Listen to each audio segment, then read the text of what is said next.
दोस्तों, आपका स्वागत है आपके अपने YouTube चैनल ट्यूटर एसआरएस पर। जैसा कि आप लोगों को हिंदी में हम लेखन के बारे में पढ़ा रहे थे, जो कि गद्य एवं पद्य के स्वतंत्र लेखन के बारे में बताया गया था। और जो भी आपके दोस्त मित्र हों डीएलएड थर्ड सेमेस्टर में, उनको आप लोग ये वीडियो शेयर कर दीजिए और उनसे कहिए कि लाइक, कमेंट और सब्सक्राइब जरूर करें। तो चलिए, हम अध्याय 3 स्वतंत्र लेखन के बारे में पढ़ रहे थे। उसमें हम आप लोगों को इसके पहले वाले वीडियो बता दिए हैं कि स्वतंत्र लेखन का उद्देश्य क्या होता है, कि स्वतंत्र लेखन का उद्देश्य क्या होता है, ये आपको हम बता दिए हैं। अब अगला पॉइंट है स्वतंत्र लेखन के उद्देश्य। आगे है स्वतंत्र लेखन को प्रभावपूर्ण बनाने के तरीके। अब हम आज पढ़ेंगे स्वतंत्र लेखन को प्रभावपूर्ण बनाने के कौन कौन से तरीके होते हैं, उसको और ज़्यादा सुदृढ़ बनाना हम लोग कैसे चाहेंगे। तो लिखे हैं इसमें कुछ पॉइंट, हम उस पॉइंट को आप लोग को बताते हैं कि स्वतंत्र लेखन को प्रभावपूर्ण बनाने के निम्नलिखित तरीके हैं। पहला पॉइंट है, जिस विषय पर लिखना है उस विषय से संबंधित पर्याप्त ज्ञान होना आवश्यक है। यानी कि जिस भी विषय के बारे में लिखना है, चाहे हमारा राष्ट्रीय पर्व हो, होली हो, दिवाली हो, छठ हो, कोई भी पर्व हो, उसके बारे में हमें ज्ञान होना चाहिए। अधिक मात्रा में ज्ञान होगा तो हम उसको अपने शब्दों में लिख सकते हैं। दूसरा पॉइंट है हमारा कि विविध स्थानों, प्राकृतिक दृश्यों, घटनाओं एवं क्रियाकलापों के स्वयं निरीक्षण के आधार पर अपनी लिखी गई रचना को अधिक आकर्षक एवं प्रभावपूर्ण बना सकते हैं।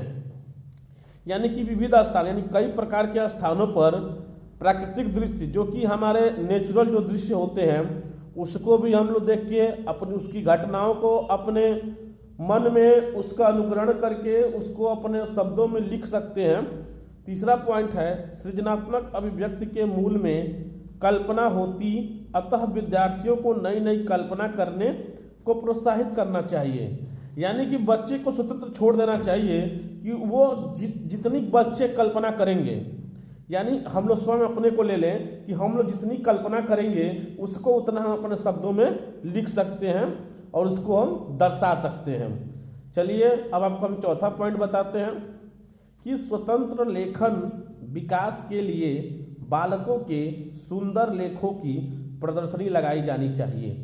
यानी कि जो लड़का स्वतंत्र लेखन लिखा है उसके विकास को, यानी कि उसको प्रोत्साहन देना चाहिए कि तुम जो ये शब्द लिखे हो, या जिस पे तुम निबंध लिखे हो, या जिस पे तुम अपने मन की बात लिखे हो, उसके लिए बच्चों को प्रोत्साहन दिया जाएगा, जिससे क्या होता है कि बच्चे और ज़्यादा उत्साहित होते हैं। पांचवा पॉइंट है, बालकों को सुंदर, सुडौल तथा ठीक अनुपात में सीधे सीधे लिखने के लिए प्रोत्साहित करना चाहिए।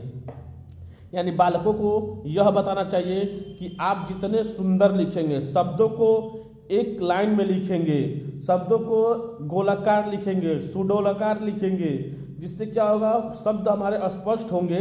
उससे क्या होता है कि जो भी हमारे अध्यापक या जो भी प्रवक्ता इसको चेक करते हैं या देखते हैं, उनको ये देखने में बहुत ही आकर्षक दिखाई पड़ता है। जिससे क्या होता है कि वो समझ लेते हैं कि बच्चा कितना जानकार है। चलिए, अब आपको छठवां पॉइंट बताते हैं कि लेखक को प्रभावपूर्ण बनाने में क्या क्या है। तो छठवां हमारा लास्ट है कि उचित शीर्षक, उपशीर्षक, चित्र, कार्टून व मानचित्र आदि का सही स्थान पर प्रयोग करना सिखाना चाहिए। यानी बच्चों को एक शीर्षक, जो कि एक बहुत ही, जो हम जो भी स्वतंत्र रूप से अपना लिख रहे हैं, उसमें से कुछ मेन टॉपिक जो कि देखने में बहुत ही आकर्षक हो, दूसरों को उसको आकर्षित करे। जैसे कि मान लीजिए हम लोग जो न्यूज़पेपर पढ़ते हैं, आप लोग एक उदाहरण बता रहे हैं। जैसे हम न्यूज़पेपर पढ़ते हैं तो न्यूज़पेपर का जो हेडिंग होता है वो इतना अच्छा होता है कि हम न चाह कर भी उसे पढ़ लेते हैं। तो वैसे ही शीर्षक हमको अपने उचित के अनुसार रखना चाहिए, और जो उसमें चित्र हो, चित्र अगर जरूरी हो तो उसमें चित्र बनाइए, कार्टून बनाइए, जिससे क्या होता है कि जो भी अध्यापक उसको देखता है उसको बहुत आकर्षक लगता है और वो अच्छा नंबर आपको अर्जित कर सकता है। चलिए, ये रहा स्वतंत्र लेखन को प्रभावपूर्ण बनाने के तरीके। अब हम पढ़ते हैं, अगला आपका पॉइंट है स्वतंत्र लेखन की शिक्षण विधि। अब स्वतंत्र लेखन की शिक्षण विधि में आपका कई है, इसमें हम पॉइंट बता दिए हैं और उसको हम थोड़ा थोड़ा व्याख्या कर देंगे। तो स्वतंत्र लेखन में आपका पहला है अभिनय प्रणाली। अभिनय प्रणाली, इसमें पहले आपको पॉइंट बता देते हैं और उसका एक एक हम बता देंगे कि इसका क्या महत्व होता है। अभिनय प्रणाली के बाद आता है हमारा शब्दार्थ कथन विधि। तीसरा आता है बाल गीत तथा नाट्य विधि। चौथा होता है प्रश्नोत्तर प्रणाली। पांचवा पॉइंट है आपका व्याख्या या कथात्मक प्रणाली। छठवां पॉइंट है व्यास प्रणाली। सातवां पॉइंट है तुलना प्रणाली। आठवां है वार्तालाप विधि। नौवां है चित्र विधि द्वारा। 10 पॉइंट है आदर्श प्रणाली। 11 है रसास्वादन प्रणाली। यानी कि ये 11 इनके हम पॉइंट आपको हम बता दिए हैं, जो कि आप इसमें कुछ शब्द लिख सकते हैं। और ये अगर आपके एग्जाम में पूछता है स्वतंत्र लेखन की शिक्षण विधि क्या है, तो इसमें से आप 3 या 4 लिख लीजिएगा, तो आप 1-2 नंबर में एग्जाम में आते हैं। तो 3-4 पॉइंट आप लिख दीजिएगा, आपको नंबर मिल जाएंगे। इसके बारे में ज़्यादा विस्तार लिखने की कोई ज़रूरत नहीं है। तो आप लोग इसको बढ़िया से पढ़ लीजिएगा। शिक्षण विधि एग्जाम में पूछा जाता है कि स्वतंत्र लेखन की शिक्षण विधि कौन कौन सी हैं, इसमें से 2 या 3 विधि आप लिख देंगे। तो पहला आपको हम बताए थे अभिनय प्रणाली विधि, शब्दार्थ कथन विधि, ये सब जो 2-3-4 पॉइंट है आप इसको लिख सकते हैं। अब हमारा अगला पॉइंट है स्वतंत्र लेखन से लाभ। अब हम लोग के मन में एक विचार आता है कि स्वतंत्र लेखन तो हम लिखते हैं, इससे कुछ लाभ भी है कि नहीं है, या लाभ है तो कैसा लाभ है। तो चलिए हम इसके बारे में पढ़ते हैं कि जहाँ स्वतंत्र लेखन के साथ कुछ समस्याएं आती हैं, वहीं इसके कुछ लाभ भी हैं। यानी स्वतंत्र लेखन में जब हम कुछ लिखते हैं तो कुछ ऐसे शब्द होते हैं जो कि हम उसको वर्णन नहीं कर पाते हैं, यानी अंतरात्मा से वो निकलती है लेकिन हम उसकी व्याख्या नहीं कर पाते हैं। तो ये क्या होता है, इसमें समस्याएं आती हैं। तो इस समस्या के साथ साथ इसका कुछ लाभ भी होता है। वही लाभ हम आपको बताने चल रहे हैं, पॉइंट के रूप में बताए हैं, जो कि आप लोग के लिए दृष्टिकोण से बहुत ही आसान है। पहला है कि छात्रों को अपने विचार को शुद्ध भाषा में प्रकट करने हेतु अग्रसर होते हैं। यानी जो छात्र होते हैं अपने विचार जो भी लगते हैं, सोचते हैं कि मैं अधिक शुद्ध से शुद्ध भाषा में उसका लेखन करूं, चित्रण करूं और उसका प्रस्तुति करूं। दूसरा है लेखन के शौक पूरा करने का उचित साधन है। तीसरा है छात्रों में रचनात्मकता बनी रहती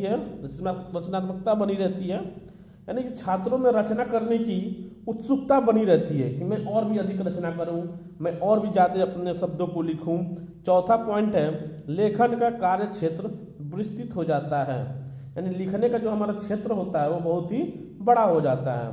पांचवा पॉइंट है छात्र तर्क संगत ढंग से सोच सकते हैं, यानी कि जो छात्र होते हैं उनकी जो तर्क करने की क्षमता होती है उसमें वृद्धि होता है, यानी वो और भी अधिक ज़्यादा सोच सकते हैं, समझ सकते हैं और ज़्यादा उसके बारे में घनिष्ठता से अध्ययन कर सकते हैं। और उस अध्ययन के साथ जो भी उनके मन में शुद्ध शब्द आते हैं उसका वो वर्णन कर सकते हैं।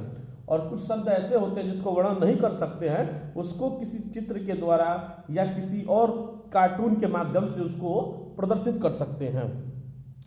अगला पॉइंट है, 6वां नंबर पॉइंट है कि छात्र सत्य साहित्य सृजन के लिए प्रेरित होते हैं। छात्र जो होते हैं वो साहित्य के बनावट के लिए, साहित्य में उभार लाने के लिए अत्यधिक प्रेरित होते हैं। 7वां पॉइंट है हमारा कि स्वतंत्र लेखन के द्वारा छात्र लेखन में प्रवीणता हासिल कर लेते हैं, यानी कि स्वतंत्र लेखन के द्वारा छात्र जो लिखते हैं उनमें वह एक मुकाम हासिल कर लेते हैं, एक अग्रसर तक जा सकते हैं, और यही उसके स्वतंत्र लेखन के हमारे लाभ रहे। अब हम इसके आगे कुछ आपको बहुविकल्पीय प्रश्न बताएंगे जो कि हमारे एग्जामों में अधिकतर पूछे जाते हैं, और जो आपको हम पढ़ाए हैं उसी में से आपको बहुविकल्पीय क्वेश्चन कुछ हम यहाँ दे रहे हैं, जो कि आप लोग देखते के साथ देखते हैं कितना लोग बताते हैं उस बहुविकल्पीय प्रश्न को, और यहीं से क्वेश्चन आपके एग्जाम में बनते हैं। तो चलिए हम देखते हैं बहुविकल्पीय क्वेश्चन के बारे में। ये वीडियो कुछ बड़ा हो गया है, इसलिए हम आपको बहुविकल्पीय वाले जो आपके प्रश्न बनाए थे वो थोड़ा और लंबा हो जाता, इसलिए हम आपको अगले वीडियो में आपको बहुविकल्पीय प्रश्न के बारे में बताएंगे और लघु उत्तरी और अति लघु उत्तरी भी उसमें रहेंगे, लेकिन बहुविकल्पीय के क्वेश्चन कुछ ज़्यादा रहेंगे जो कि आपको इसी गद्य पद्य के स्वतंत्र लेखन से आपको इसमें पूछे जाएंगे। और आप इसके पहले के जितने भी वीडियो हैं उसको जरूर देखिएगा। और जो ये हम एक आप लोग को अलग से बताया जाएगा सभी बहुविकल्पीय क्वेश्चन, सभी अति लघु उत्तरी लघु उत्तरी जो कि एग्जाम आप व्यू से बहुत ही इंपॉर्टेंट होते हैं, वह क्वेश्चन आपको हम अगले वीडियो में बताएंगे। अगर आप लोगों को यह वीडियो अच्छा लगे तो इसको लाइक करें, कमेंट करें और सब्सक्राइब करें और हमें बताएं कि आपको ये वीडियो कैसा लगा। जी धन्यवाद।